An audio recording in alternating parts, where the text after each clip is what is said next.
You know, you wouldn't think a dusty old government report could tell you much, right? Especially one that's 40 years old.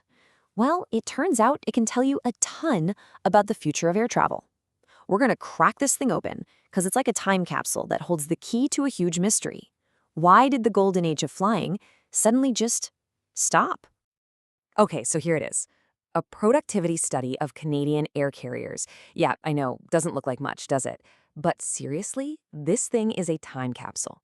It perfectly captures that exact moment when a booming industry just slammed into a brick wall. And you could almost feel the panic as everyone at the time was scrambling to figure out what just happened. And that is the puzzle we're here to solve. I mean, for decades, flying just kept getting better, faster, more efficient, year after year after year. And then, bam, almost overnight, all that progress just stalled. This report? This is our roadmap to figuring out what went wrong. All right, so before we can solve the mystery, we need to get on the same page as the investigators. Let's set the scene and talk about the key idea here. What exactly is productivity when you're talking about an airline? Yeah, it sounds complicated, but it's not. It's really just about efficiency. You know, how much bang are you getting for your buck? The inputs are all the stuff you put in, your people, your fuel, the planes themselves. And the output is what you get out, flying passengers around, moving cargo, that kind of thing. If productivity is going up, awesome, you're getting more efficient. But when it goes down, well, that's when the government decides to write a report about you. And here we go. This is the smoking gun pulled right from the report's summary. This wasn't just some gut feeling people had. The numbers, the actual data, showed a marked recent slowdown.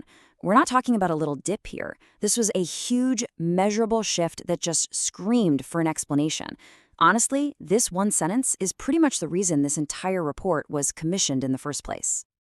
Okay, so to really feel the impact of that slowdown, you first got to understand how good things were before it happened.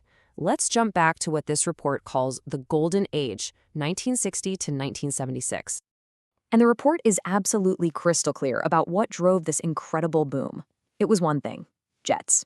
The leap from propeller planes to jet aircraft was, well, it was a revolution.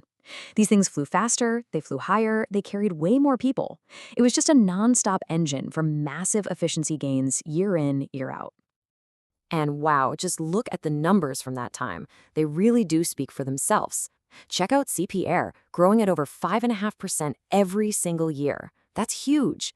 Even the main national carrier, Air Canada, was cruising along at a super healthy 3.4%. The whole industry was basically strapped to a rocket. So, we've seen the boom. It was incredible. But now, let's look at the bust. That 5-year stretch from 1977 to 1981 that triggered this whole investigation. And just like that, the party was over. That steady, predictable growth, the growth the entire industry just assumed would last forever, it vanished, gone. I mean, this slide just says it all, doesn't it? Take Air Canada. They went from a healthy 3.4% annual growth down to 0.3%. That's not a slowdown, people. That is a full-on screeching halt. All that amazing momentum was just gone. And the big question is, why? Now, this number, 9.2%, this is a massive piece of the puzzle. What is it? That was the average inflation rate every year during that same period. So think about it. The cost of everything, from paying your staff to buying supplies, was just skyrocketing. This stall didn't happen in a nice, stable economy. No, this was happening in the middle of some really intense economic pressure. All right, so we've got our mystery. We know when it happened. Now it's time to reveal the culprits. And what the investigators in 1984 found wasn't some lone gunman. No, it was more like a perfect storm of problems that all hit at the exact same time. The report basically lays out this 4-part combination punch. First up, all of the easy wins from the jet age. Yeah, those were pretty much tapped out. Second, you had a recession, which meant fewer people were flying. Third, as we saw, inflation was driving up the cost of literally everything. And finally, the knockout blow, the energy crisis. Fuel costs got so insane and unpredictable that the report basically had to treat it as its own separate disaster. But here's where it gets really interesting. That perfect storm, it didn't hit every airline the same way. Not at all. When the researchers started looking at the individual airlines, the story got way more complicated. It turns out there was a huge difference between the airlines that made it through and the ones that just got swamped. Okay, I have to show you this because I absolutely love this detail. This isn't a Routa page. It was literally a piece of paper they stuck into the report after it was printed to fix mistakes in the data. It's just such a cool physical reminder that getting the data right is everything. And get this, the real story of who won and who lost is hidden right here on the correction page. And this is what that corrected data shows us. It's a tale of winners and losers. You've got a smaller airline like Nordair that was actually thriving in the chaos, growing its productivity by almost 3%.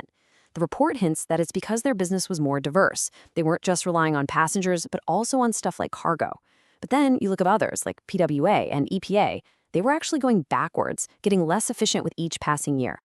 Okay, so let's bring it all home. Why are we spending all this time on a 40-year-old Canadian government report? Here's why.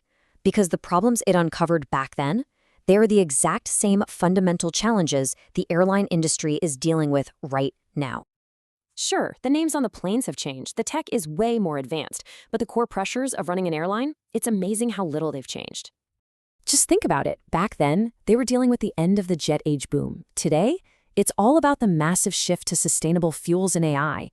They had to navigate a recession. Today's airlines are still reeling from the shock of the pandemic. They were fighting soaring fuel costs. Sound familiar? That's a headline today. They had to adapt to new competitors. Today, it's the constant battle between the big legacy carriers and the ultra-low-cost guys. It's the same playbook, just a different decade. So you see, this old report isn't just a dusty history lesson. It's a warning. The airline industry today is facing its own monumental shifts. AI is changing everything, and the pressure for sustainability is non-negotiable. It's the same fundamental puzzle all over again. And if history teaches us anything, it's that progress is never, ever guaranteed. So the real question isn't if the industry can learn from the past. It's whether it'll learn those lessons in time, before history repeats itself and that growth stalls all over again.